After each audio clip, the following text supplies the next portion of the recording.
that's where they keep the On bodies. opening soon. I'm ready to kill. But I'm like, when is it going to be done? Everything you say sounds expensive. Be careful for what you wish. Sweetbreads, foie gras, cheese. A foodie who dreams of leaving his desk job I'm tired. finds out the truth about opening his own restaurant. Oh, jeez. Sorry.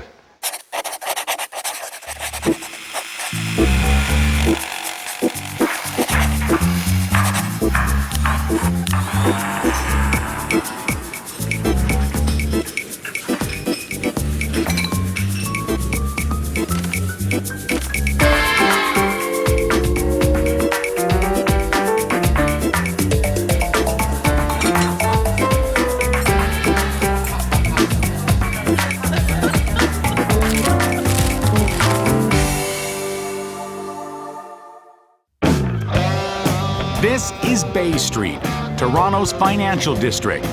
Tens of thousands of people work here and dream of the big score.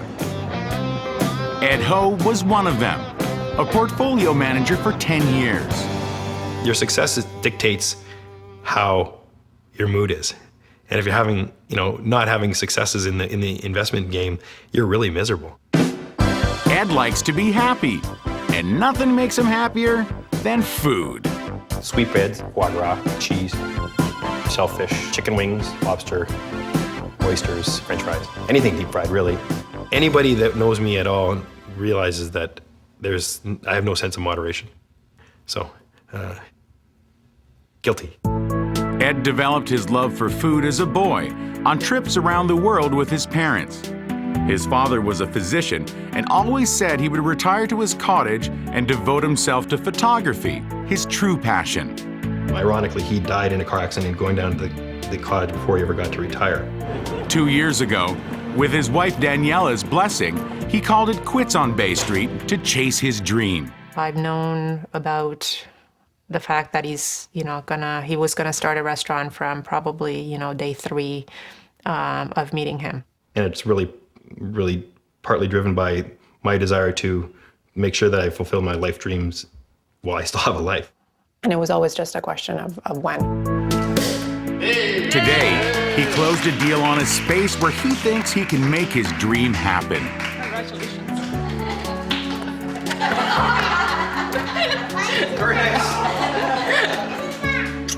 What drives me crazy about Ed is the optimism. I like that she makes lots of money and allows me to be in the restaurant business. I'm the detail-oriented person, the anal person, She will never settle for second best. She's always making sure everything's perfect, and there is no second best.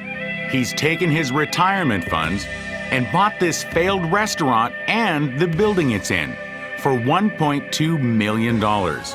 He's calling it Globe Bistro. The food concept is fresh, seasonal with some global flavors. It's a risk, because this is what the neighborhood is known for blocks and blocks and blocks.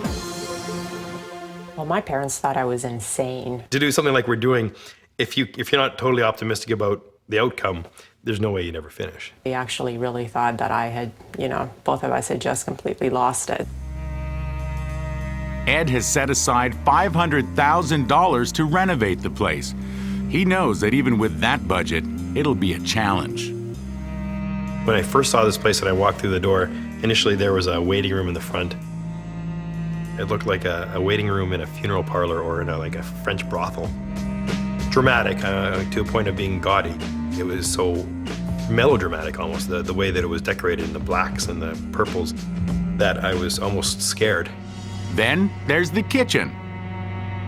Oh, that's where they keep the bodies. There are a lot of crazy people in this business that don't know what they're doing.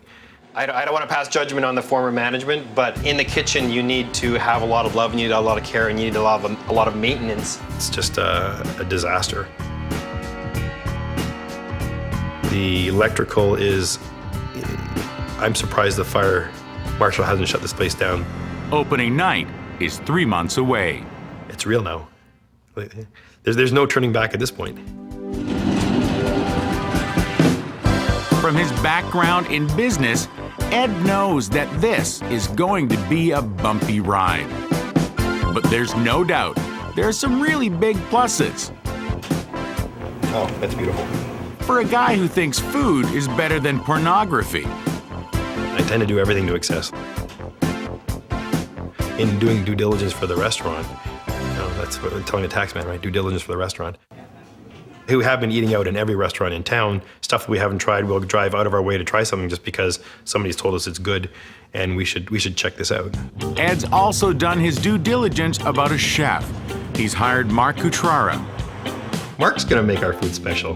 Mark's been working for 12 years in some of the city's top kitchens. He wants to have a little more creativity globally and to have some more flavors that are out there that he can use in his cooking. Problem is, his idea of special and Ed's Hey, Mark. I brought some treats. aren't the same. A normal Toronto restaurant menu should have usually a tuna, No, a salmon, no, a sea bass. absolutely no. I was terminated from my job. Well, I'm just looking at this place and I'm going, is it going to be done? I can't take it anymore.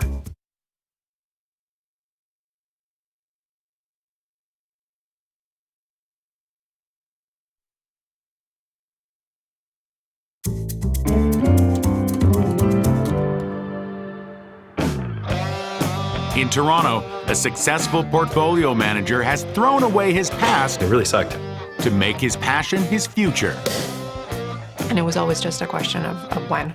But he's picked this dingy, failed restaurant Oh, that's where they keep the bodies. and this chef, who for the moment doesn't agree with him. A salmon, No, a sea bass. absolutely no. It's 10 weeks to opening. Mark, the chef, does not want to put imported fish on the menu, like most other restaurants in town. He's trying to convince Ed to go bullish on local lake fish, like this pickerel. It comes in 100 kilometers away from here, so it's bound to be fresher. It's really non-mainstream as far as I'm concerned. To win his case, he's presenting the fish with seared spinach, smoked potatoes, and a fresh black plum reduction.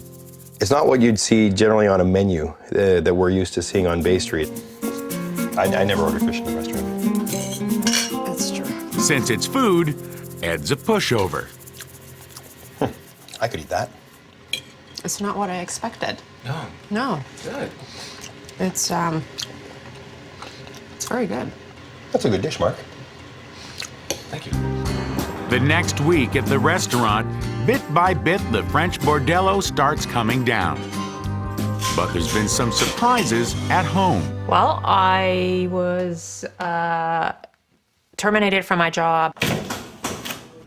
Part of the plan for us to do this was that I can go pursue my dreams and she'll continue to pay the bills while I'm pursuing my dreams. So we are now looking at a, family with no income. I'm not the worrier, Danielle's the worrier. It makes me feel very uncomfortable. Yeah. I see things as generally good, and I'm sure everything will be fine. The thing is, unlike a lot of people who get into the restaurant business, Ed has given himself a big financial cushion, which makes the news easier to take. You have to have pretty deep pockets to get in this business because on a moderate scenario, we're probably going to lose a couple $100,000 in the first year. And that's a moderate scenario, and I'm prepared to do that. Some days it's, it'll all work out in the end. But there's no doubt the news is having an effect. When they go out shopping for marble, suddenly Ed and Daniela no longer seem like Mr. and Mrs. Only the Best Will Do. I'm a risk-averse person by nature. I come from a family where, my grandmother and my mother keep their money under their mattress. So far, what we've come up with are these. There are some days when I still am trying to get my head around it. Everything you say sounds expensive. I feel like the prettiest girl on a pier with the ship coming in. Everyone loves you when you have a checkbook out. My focus here in this restaurant is to bring things back down to the level and the human scale. Bar, the counter, and the bar, and these would be the tables. Part of that being surfaces that are tactile and interesting to touch, interesting to look at. You sort of wonder whether or not, you made the right decision. You can't help but wonder, how much, again, particularly when you write a check out every day, how you're ultimately gonna do. When you start to spec out the price of linen rentals per week over the year, the investment, Now you're trying to justify the cost here. but it doesn't justify it tenfold. sure. Most days I walk around saying, okay, how much is this chandelier going to cost me? And so most days I do walk around like that. Checks have to be written, and the velocity of the money flowing through the account is high and accelerating. I am actually coming to work, 3 times a week feeling like I'm about to throw up. Okay. Is this more expensive or less expensive than granite? More expensive. More expensive. You certainly have, that throwing up feeling. I've experienced it before. So we're going for style. Knowing where she came from, being Eastern Bloc and being a lawyer, Boy, it's easy to see why she's cynical and negative at times.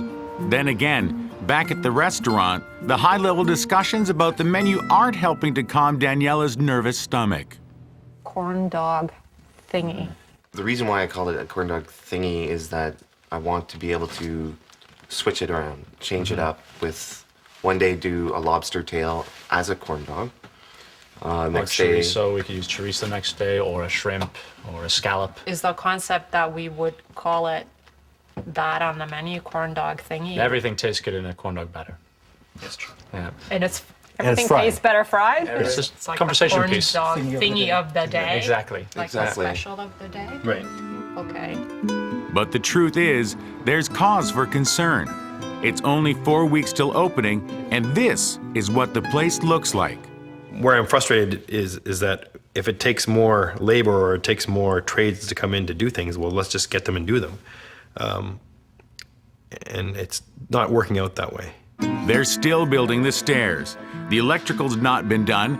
There's no HVAC, no kitchen, and on and on and on. Ed's having trouble getting the trades to come and stay. If I need to get something done, it seems I have to bring my own trades in to get them done. But the event planner hired to stage the opening needs Ed and Daniela to get their act together now. Lena is organized, Do we have some sort of schedule, like almost like a production schedule?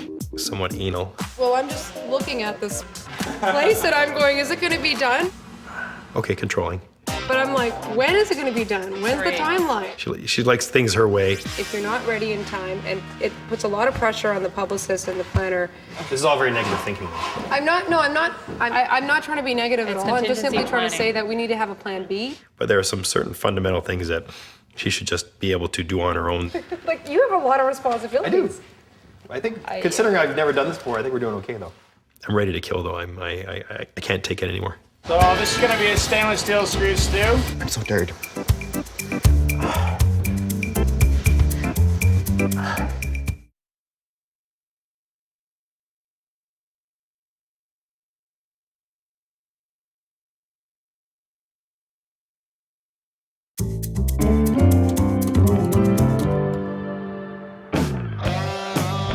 In Toronto, a former portfolio manager is finding out the hard way what it's like to start his own restaurant. Everything you say sounds expensive. He's having trouble getting people to work, and his wife, who he was counting on to support them both, is now out of work. It makes me feel very uncomfortable. Yeah. Opening night is 6 days away. To get things done, Ed is often doing it himself. I've gotten sick in the last couple days. Oh, you grab the wood. I'm strung out on caffeine. Okay. Yep. I don't feel like eating anymore. No matter how hard he works, they're still at least a month behind schedule. The moment I walk in here, my day just goes. Mark and Ben, his sous chef, are now doing manual labor too. They were supposed to have a kitchen by now. And the last thing I am is a construction worker. We don't really know if our grill works. We don't really know if our flat top works. We don't know the locations of our tongs, our ladles, our equipment to use. They have to break it to Ed that they can't do the kind of opening party he wants. I don't think we can go with the menu that I proposed originally for our party. We need at least a week in this kitchen to do the preparations that we intended. A week. I thought you said you needed 3 days. No, I needed a week. I think they're being conservative. They're nervous because they're in a new kitchen. To train, to organize, to clean, everything else. A lot of long. They're certainly capable of more. So what does that mean then? We're not gonna have enough time, and this just won't be up to the level that we want it to be at. But the press releases and invitations are out. Ed refuses to delay his opening. And with only 24 hours to go, they're finally up and running, in a manner of speaking. The HVAC guys and the cooks are taking turns in the kitchen. So this is gonna be a stainless steel screw stew with metal shaving garnish. It's our signature dish here at Globe Bistro.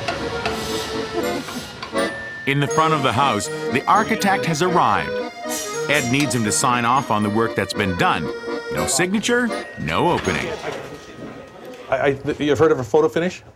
They're going to need an electron microscope for this one. The place isn't ready. You have the sink installed, you have to have the door installed, lockable. In my estimation, yeah, I would have delayed it. I'm tired. There's some holes here, there's some holes back over there. Like I want to get to tomorrow. I want to get to tomorrow not totally exhausted. And Exit signs. I need the exit signs done. in the last 4 nights, I've slept 2 hours a night. There's holes everywhere. Here a hole, here a hole. Hands in my body are just aching from moving around for the last forever. Finish off the exit signs, finish off the emergency lighting. It's the end of 2 years of. It's been a long 2 years. So it's just little bits and pieces all over the place. That's the problem. Right. We'll get it done. Okay. I got an opportunity to do what I wanted to do for years and years, and I'm so sorry. I'm so tired.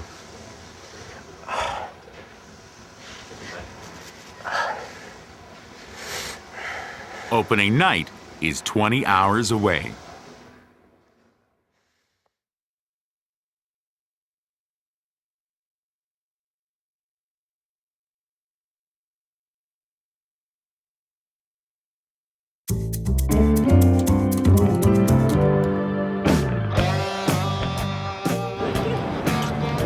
On the night before the dream of his own restaurant is supposed to come true, Ed Ho, who has maintained his humor throughout, finally cracks.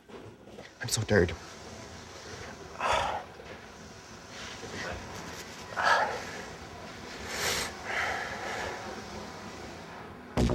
It's now only 8 hours from opening, and they are way, way behind. Funny, my wife and I always, as much time as we have to get ready for anything, we always tend to push things off the last minute. You know, if we have to be somewhere for a flight, and we got up at 4 o'clock for an 8 o'clock flight, we could still be late. If we don't get it done, I have dancers. We're going to get go-go dancers. I want to hug this chandelier. And they'll just keep it lively. Somebody find me the lid to the Vitamix. The kitchen is finally up and running, and the team is frantically trying to play catch-up. But it's only barely working.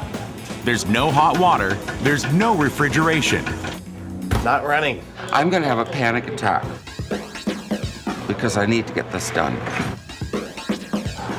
And I'm old. 3 hours to go, and there's still so much to do, and so many questions. Where are we gonna put all the coats? Well, what about ventilation?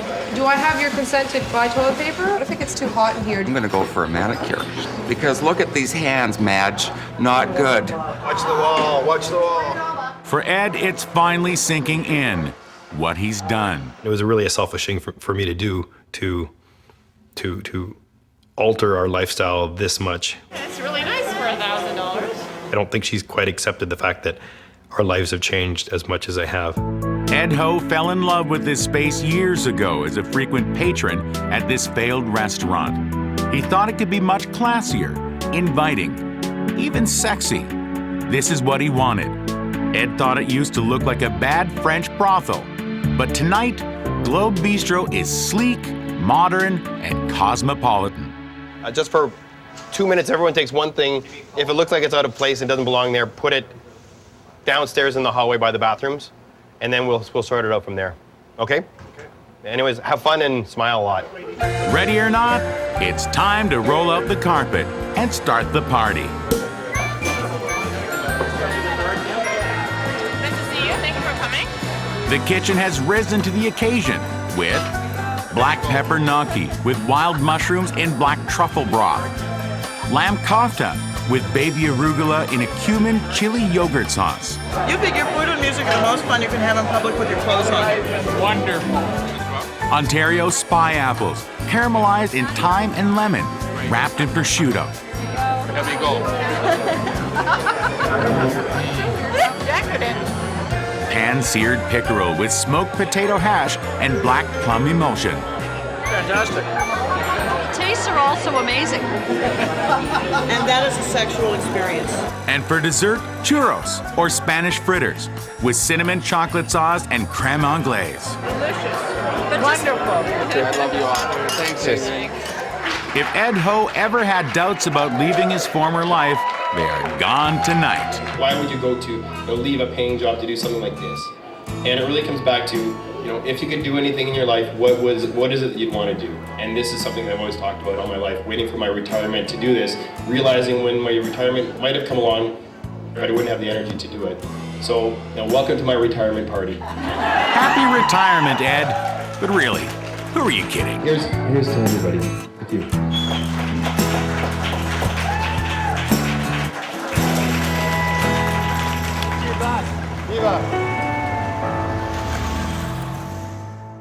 Are you looking at the end of my nose? Yeah, get the close up on the hands. I gotta get a little facial thing. I won't have time for any of that. But anyway, that is important. It's all important. And I like that little rocking motion.